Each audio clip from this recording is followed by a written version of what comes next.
Terima kasih juga untuk Bapak, Ibu, saudara-saudari yang terkasih yang masih setia ya. Masih setia dalam 19 seri menyelami hidup doa. Ya, saya Suster Valen, saya ada di Malang saat ini ya, di Ngadireso, di Rumah Pusat Putri Karmel, ada di Malang. Jadi, pada malam hari ini, seperti dalam judulnya ya, judulnya waktu Romo Valen kasih ke saya, coba bikin judul yang keren begitu ya.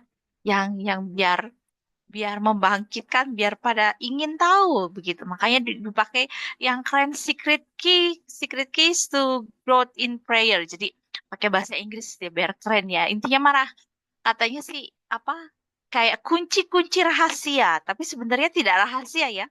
Karena para Santo Santa atau dalam hal ini Santa Teresa dari Avila sendiri yang kita belajar ya, yang kita belajar daripadanya mengenai doa itu, hal ini bukan sebenarnya bukan sebuah rahasia. Pasti dalam dalam 19 seri pengajaran ini pasti sudah dijelaskan atau mungkin sudah apa ya, sudah ada hint-hint sedikit lah, sudah ada apa sih rahasianya gitu lah. Tapi sebelum kita masuk ke rahasianya, sebelum kita masuk ke kunci-kunci rahasia tadi, tadi puji Tuhan sekali ya, semua ingin bertumbuh ya.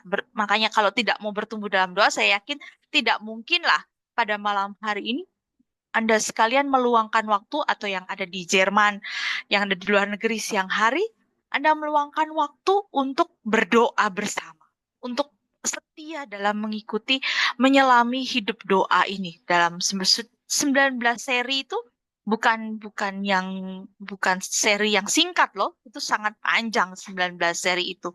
Berarti kalau dihitung 1 tahun sebulan sekali berarti sudah 1 tahun lebih ya. Dan saya yakin pasti Anda semua mungkin sudah ada yang mengalami dalam hidup doa, ada perkembangan, lalu kemudian ada juga mungkin mengalami apa penghiburan rohani, mengalami segala sesuatunya. Tapi kita akan lihat apakah penghiburan, apakah maksudnya manifestasi dalam dalam doa Yesus, apakah itu semua yang menjadi rahasia bahwa oh saya sudah bertumbuh dalam doa. Apakah itu? Nah, kita akan lihat ya, apakah memang hal-hal lahiriah seperti itu ya. Nah, kita akan lihat apakah yang seperti itu. Nah, sebelum kita sampai ke rahasianya, kita mau lihat dulu prinsip dasar untuk bertumbuh bahwa dalam dalam pengajaran dari Santa Teresa dari Avila itu penting bahwa harus tahu ada prinsip-prinsip dasar ya. Harus ada prinsip dasar. Jadi intinya kayak dasar dari hidup doa kita, dasar dari hidup rohani kita. Yang pertama yang penting untuk diingat oleh semuanya adalah metode doa adalah sarana. Ingat ya, saya yakin pasti sudah diulang berkali-kali bahwa termasuk doa Yesus ini adalah salah satu metode. Ya, metode. Ya, jadi ada banyak metode doa. Ada Lectio Divina, ada doa lisan, ada doa rosario, ada doa doa batin. Lalu kemudian salah satunya adalah dari doa Yesus ini. Dan doa Yesus ini adalah metode doa yang merupakan sarana. Tujuan kita bukan doa Yesus adalah tujuan saya, bukan ya. Seperti yang dulu saya udah pernah ngajar dari awal bahwa tujuan kita adalah bersatu dengan Allah. Itu tujuannya ya. Tujuannya karena metode apa kalau tidak punya tujuan ya, kalau kita tidak sampai di tujuan, tidak akan membawa kita kemana-mana. Itu kenapa tadi kalau di awal pembicaraan antara saya mendengar sedikit ya, meskipun saya tidak tahu awalnya bagaimana, tapi tadi Pak Petrus dan Frater Teres mereka berbicara soal yoga, soal meditasi yang lainnya kan sedang berkembang ya. Bagaimana orang mencari healing atau mencari ketenangan dalam yoga, dalam segala macamnya itu. Tapi itu semua bahkan dikatakan mungkin apakah teknik itu dapat membantu seseorang untuk bertumbuh dalam doa? Ternyata jawabannya adalah tidak. Bahkan hanya menemui jalan buntu. Ya, orang tidak akan sampai pada apa artinya hidup doa. Ya, teknik-teknik seperti itu tidak akan membawa orang dalam pertumbuhan doa, bukan. Jadi dalam ajaran Teresa dari Avila itu jelas bahwa hanyalah teknik, hanya sebuah teknik, tapi tidak akan membawa sama sekali orang dalam perkembangan hidup doa kalau dia tidak punya prinsip-prinsip dasarnya. Dan prinsip yang utama adalah setiap metode doa, setiap doa yang kita lakukan, setiap praktek doa kita harus pada tujuan sampai kita Allah dan kehendak saya itu menjadi satu. Itulah yang dinamakan persatuan. Ya, dinamakan persatuan bagaimana kehendak saya dan kehendak Allah itu satu, itu sama, ya, sama. Jadi tidak ada lagi kehendak saya, semuanya adalah kehendak Allah.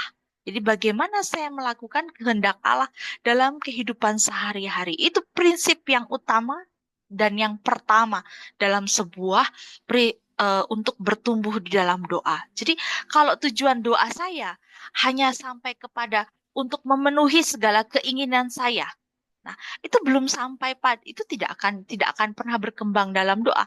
Perkembangan doa kita hanya akan seperti anak kecil yang terus meminta, meminta dan meminta.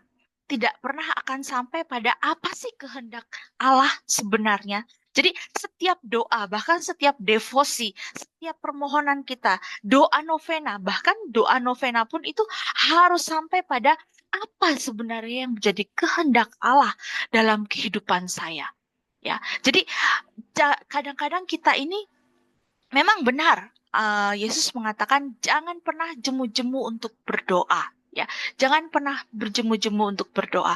Karena memang bahkan Yesus sendiri yang mengatakan kan bahwa Bapamu sudah tahu sebenarnya apa yang kamu minta. Nah, lalu kemudian pertanyaan selanjutnya, kalau Bapak sudah tahu apa yang saya mau, kenapa saya harus berdoa? Nah, disinilah ya, sebenarnya di sini kita diajak bahwa dalam doa-doa kita itu adalah bagaimana kehendak Allah itu terjadi.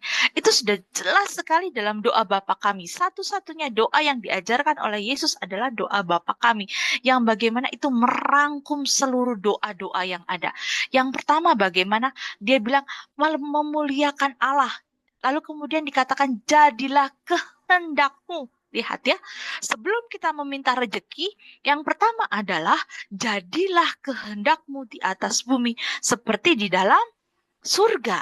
Nah, itu kadang-kadang kita suka lupa ya. Kadang-kadang, makanya Santa Teresa Avila selalu bilang, kamu itu sadar apa yang kamu doakan, apa yang kamu ucapkan, itu sadar. Tapi kadang-kadang kita kalau doa Bapak kami, di sini doa, di kepala kita pikir, aduh masakan saya, aduh kerjaan saya belum selesai, aduh jadi akhirnya doa Bapak kami kadang-kadang kita tidak sadar bahwa bahkan sebelum kita minta rezeki itu kita sudah minta dulu, jadilah kehendakmu di atas bumi seperti di dalam surga. Jadi itu inti doa kita ya. Itu inti doa kita adalah bahwa apa yang terjadi dalam kehidupan saya adalah kehendak Allah, bukan kehendak saya lagi. Jadi dalam setiap doa-doa kita, bahwa yang pada terakhirnya adalah bahwa prinsip yang utama bagaimana kita melakukan kehendak Allah di dalam kehidupan kita sehari-hari.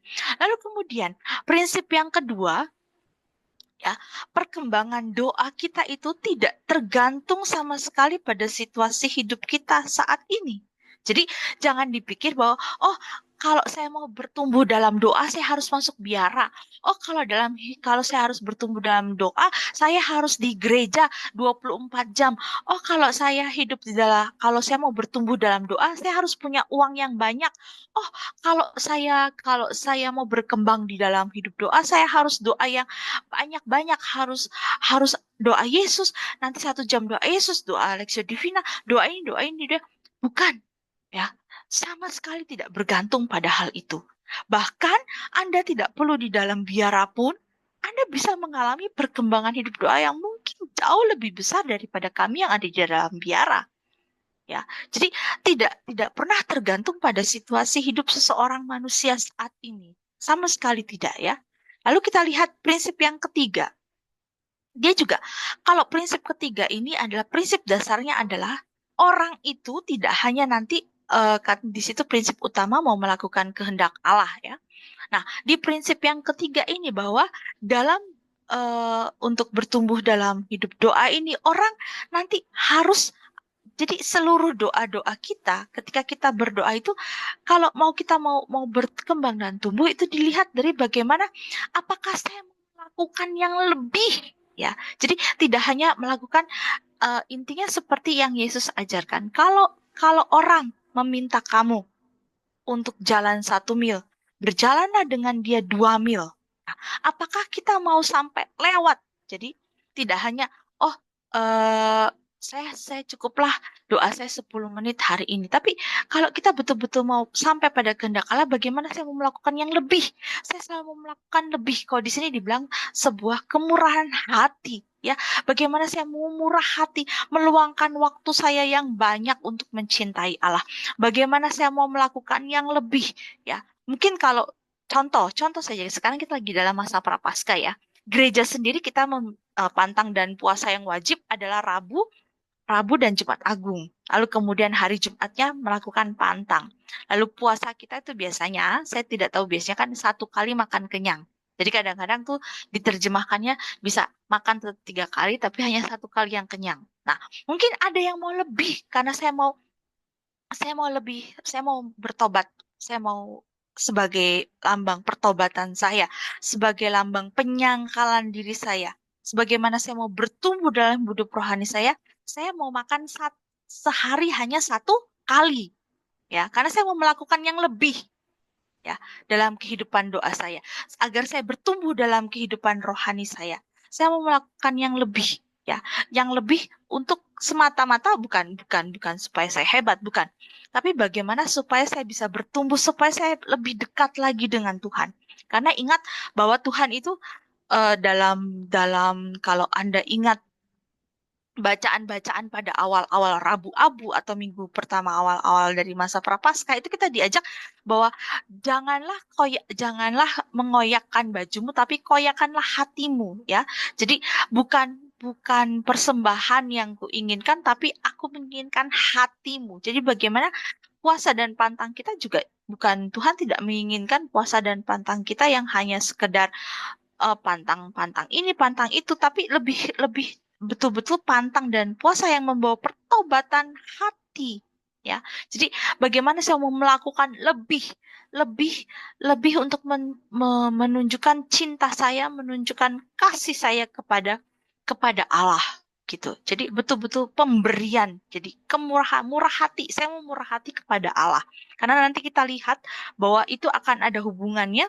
Ini akan menjadi salah satu rahasia dalam bertumbuh dalam kehidupan doa, kemurahan hati ini, dan khususnya bukan hanya kemurahan hati kepada sesama, tapi kemurahan hati kepada Allah. Itu yang paling utama. Kalau kita murah hati kepada Allah, kita akan murah hati juga kepada sesama. Ya, dan kemurahan hati kita tidak akan sesuatu yang pamrih, ya, murah hati. Jadi betul-betul kalau orang murah hati itu pasti tidak pamrih. Kalau orang yang tidak murah hati pasti dia pamrih. Pasti ada udang di balik rempeyek atau ada udang di balik sendok, begitu, ya. Selalu ada maunya, begitu. Kalau misalnya, oh, ini pasti ada maunya nih, dia buat baik begini. Nah, tapi kalau orang murah hati tidak. Kalau orang murah hati memang dia ingin memberikan, ingin ingin betul-betul memberikan seluruhnya, ya, tidak ada perhitungan, bahkan tidak mengingat lagi kebaikan apa yang dia miliki. Lalu prinsip keempat yang harus ada dalam hidup doa, dalam doa-doa kita adalah pemurnian. Nah, ini, ya, ada pemurnian yang kita alami, yang nanti akan ada hubungannya dengan penderitaan, tapi itu di akhir. Bagaimana kita dimurnikan dalam kehidupan doa kita, ya? Bagaimana kita dimurnikan dalam motivasi kita untuk berdoa, ya? Mungkin, aduh, Tuhan kok nggak mengabulkan doa saya. Nah, di sini juga kita itu dimurnikan dalam kehendak kita, dimurnikan dalam motivasi saya berdoa itu apa, motivasi saya untuk hidup dalam hidup rohani ini apa, motivasi saya untuk doa Yesus ini apa. Nah, itu jadi dalam hidup doa pasti saya yakin, makanya kenapa jangan heran. Orang yang maju dalam hidup rohani pasti lebih banyak tantangannya, lebih banyak cobaannya, lebih banyak godaannya, lebih banyak apa ujiannya. Karena memang emas itu diuji di dalam api. Ya, dan kalau memang mau bertumbuh dalam hidup rohani, pasti akan ada ujian-ujian yang akan memurnikan kita, yang akan membantu kita untuk melepaskan kelekatan-kelekatan, melepaskan segala sesuatu yang bukan Allah, ya, yang memurnikan. Karena kita kan doa Yesus ini sebenarnya menghantar kepada kontemplasi yang dulu saya sudah pernah ajarkan tentang kontemplasi. Nah, kalau kalau doa ini tidak sampai kepada kontemplasi, atau doa ini tidak sampai pada tingkat yang lebih tinggi, dia hanya akan ada di dasar, ya sudah, tidak akan pernah tumbuh, tidak akan berkembang doa itu, ya. Karena orang-orang itu harus melewati banyak pemurnian, ya. Makanya kenapa Santo Yohanes dari Salib itu menggambarkan dengan sangat jelas dengan ketika bagaimana kayu itu dibakar di dalam api. Kalau kayu banyak airnya, biasanya dia akan mengeluarkan banyak asap.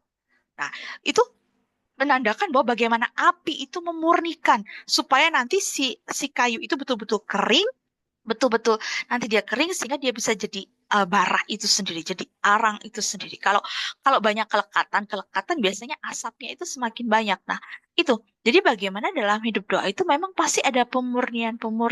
Oh, kok saya doa kok nggak dijawab-jawab ya, malah tambah soro itu bahasa Surabaya. Jadi malah tambah susah hidupku. Kok malah tambah sengsara, kok malah tambah repot, kok malah tambah tambah nggak apa, tidak didengarkan. Ya mungkin di situ kita betul-betul mau dimurnikan di dalam doa-doa kita, ya. Itu jadi prinsip keempat yang jangan dilupakan adalah pemurnian itu sendiri. Nah, lalu kemudian prinsip kelima itu mengikuti prinsip-prinsip pewahyuan. Nah, ini susah lagi, apa ini maksudnya, suster? Intinya gini, jadi mengikuti prinsip-prinsip Injili, ya, prinsip-prinsip Injili, prinsip-prinsip dalam nasihat, ketiga nasihat Injil, prinsip-prinsip dalam dalam apa yang sudah Yesus ajarkan.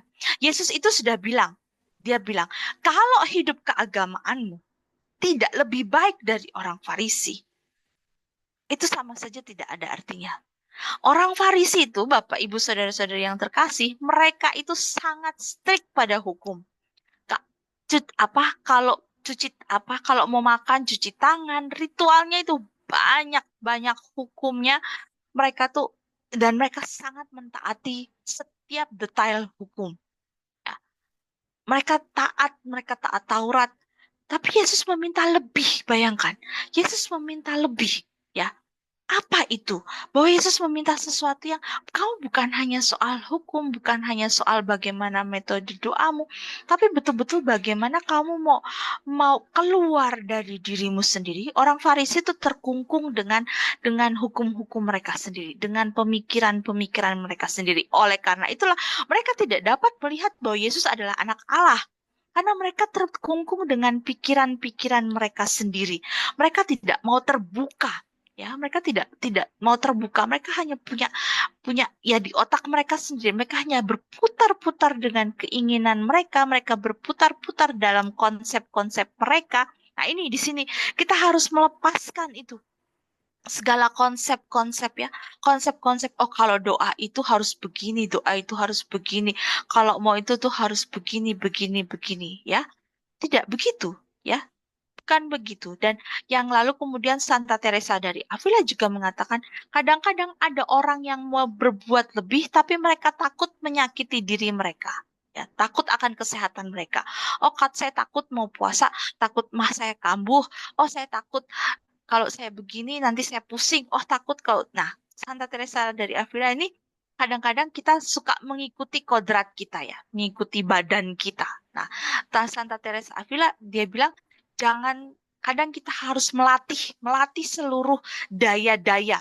ya, daya-daya imajinasi, daya ingatan, daya kemampuan kita, akal budi kita, ingatan kita, itu semua harus kita kendalikan, harus kita semua arahkan kepada Allah. Nah, lalu kemudian prinsip yang keenam di sini adalah perkembangan hidup doa itu tergantung dari kesiapan diri kita, ya. Jadi kalau kita sudah siap, kalau kita siap, karena gini, seperti yang saya sudah bilang ya, kontemplasi itu kan, apalagi doa batin itu betul-betul membutuhkan rahmat Allah, ya, membutuhkan suatu rahmat, suatu kuasa ilahi, sesuatu rahmat yang diberikan, rahmat yang dicurahkan. Meskipun awalnya kita mungkin berusaha, tapi jangan lupa bahwa pada akhirnya adalah semua ini, doa itu adalah sebuah karunia. Kontemplasi itu adalah sebuah karunia. Karena memang ingat, meditasi dan kontemplasi itu adalah dua hal yang berbeda, ya. Itu adalah dua hal yang berbeda. Kalau meditasi, kita bisa ngomong soal meditasi, kami bisa ngomong soal menasi, tapi kalau kontemplasi tidak. Kalau soal kontemplasi itu betul-betul pemberian, ya. Itu pemberian. Nah, untuk bisa sebuah pemberian ini, Allah melihat kesiapan kita. Allah melihat kamu ini siap atau tidak untuk menerima ini, ya. Lalu kemudian kapan kita siap, ya? Kapan kita siap? Kita siap ketika Allah melihat bahwa cinta kita kepada Dia itu cukup. Jadi kalau saya mencintai Dia, ketika saya betul-betul terbuka dengan Dia, ketika saya betul-betul mengasihi Dia dengan sepenuh hati saya, ketika saya betul-betul mencintai Allah, nanti kita lihat bahwa cinta Allah itu bukan hanya kita setiap hari nyanyi singing I love you Lord, ya, sambil kepala miring-miring begitu, bukan, ya. Bukan begitu mencintai Allah itu. Nanti kita lihat banyak gitu, ya. Saya mencintai Allah tapi kemudian habis nyanyi singing I love you Lord, terus mari gitu kita ngomongin teman kita, kau tahu tidak tadi dia nyanyinya tuh, oh jelek betul, itu tidak jadi. Tidak jadi sudah itu, ya, tidak jadi itu. Itu bukan mencintai Allah itu, ya. Nah, jadi kalau kapan kita siap? Ketika kita betul-betul memberikan seutuhnya untuk Allah, memberikan cinta yang banyak untuk Allah. Ketika kita lihat Dia sungguh-sungguh siap. Jadi karena gini, Allah itu akan memberikan dirinya sebagaimana kita mau memberikan diri kita. Sebanyak apa kita memberikan diri kita. Kalau saya memberikan diri saya sebanyak mungkin, Allah akan memberikan dirinya 2 kali lebih banyak kepada kita. Jadi tergantung dari bagaimana pemberian diri saya, bagaimana cinta saya kepada Dia. Nah, itu jadi kita akan dilihat prinsip keenam ini yang penting, ya. Dalam Yohanes Salib juga berkata demikian. Teresa dari Avila apalagi, ya, dia mengatakan bahwa memang harus hanya orang-orang yang siap, karena Allah itu akan memberikan dirinya ketika kamu itu juga memberikan dirinya, ya. Dan Dia akan tinggal bersama-sama. Jadi betul-betul kalau kita betul-betul mau berkembang, ya ketika kita siap. Nah, bagaimana? Jadi sehingga jelas bahwa perkembangan hidup doa itu bukan bergantung berapa lama. Oh, saya sudah ikut doa Yesus nih 1 tahun kok, tapi kok kayaknya nggak ada perkembangan, kok saya doa Yesus sudah berpuluh-puluh tahun mungkin, ya. Saya sudah di doa Yesus dari kok begitu-begitu saja. Nah, enggak. Jadi bukan bergantung pada berapa lama saya sudah mempraktekkan doa ini, bukan. Ya, bukan itu, ya. Kita akan lihat bagaimana. Nah, ini kita akan masuk pada kuncinya, ya. Kunci dari apa? Untuk bertumbuh dalam doa. Kalau memang tidak tergantung dari waktunya berapa lama, jadi tergantung pada apa?